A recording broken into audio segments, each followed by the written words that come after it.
Il avait été question qu'on organise un peu le match de ce 25 octobre. La République démocratique du Congo version féminine en senior va jouer contre l'Afrique du Sud, leurs homologues de l'Afrique du Sud. Alors il était question que nous puissions ausculter tous les points qui concourent à l'organisation d'un bon match. Parce que vous savez, pour la FIFA actuellement, il faut prôner la progression ou l'évolution du football et de la jeunesse et surtout des femmes aussi. C'est pourquoi nous avons réuni toute la crème du football pour qu'on essaye un peu d'avoir... Est-ce que justement cette opinion sportive doit retenir?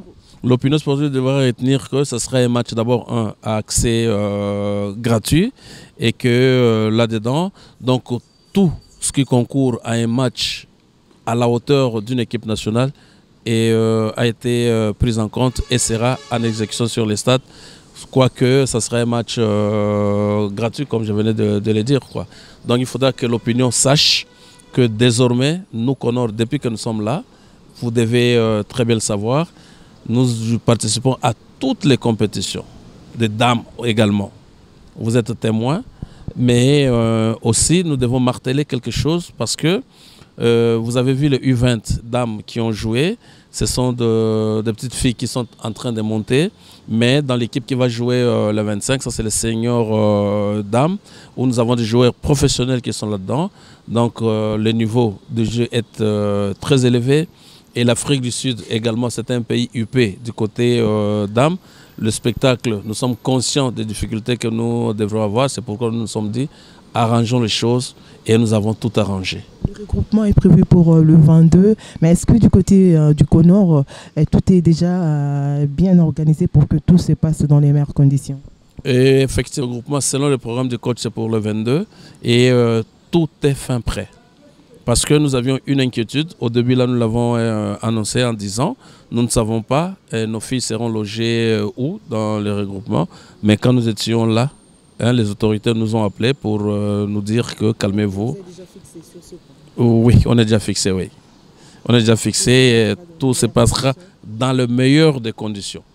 Dans le meilleur des conditions. Au fait, nous ne faisons plus un distinguo négatif entre le garçon et les filles. L'équipe nationale reste équipe nationale, que ce soit n'importe quelle version. Donc les conditions sont les mêmes, les meilleures conditions du reste.